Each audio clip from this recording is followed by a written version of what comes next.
Hi hello friends, வணக்கம். எல்லோரும் எப்படி இருக்கீங்க? இட்லி கொத்தமல்லி சட்னிங்க. இன்றைக்கி சாதம் வடிச்சிட்டு காராமணி கத்திரிக்காய் போட்டு காரக்குழம்பு வச்சுருக்கேன். சிகப்பரிசி ஸ்நாக்ஸுக்கு பாப்பாங்களுக்கு முட்டை அவிச்சு கொடுத்துருக்கேன் காரக்குழம்புக்கு.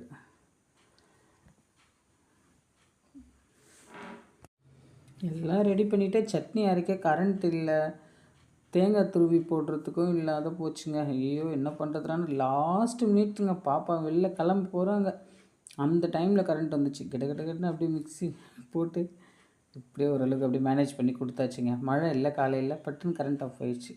அதனால் வந்துச்சு. நமக்கு இன்வெர்ட்டரில் தெரியல கரண்ட் ஆஃப் ஆகிட்டுருக்குன்னு சொல்லிவிட்டு, அதனால் எப்படியோ வந்துருச்சுங்க. சட்னி அரைச்சி கொடுத்தாச்சு. எல்லாமே ரெடி பண்ணி பட்டுன்னு போட்டு கொடுத்தாச்சுங்க. ஓகே ஃப்ரெண்ட்ஸ், இதுதான் நம்ம வீட்டில் இன்றைக்கி லன்ச் டிஃபனு. உங்கள் வீட்டில் என்னன்றதை கமெண்ட் பண்ணுங்கள். ஓகே.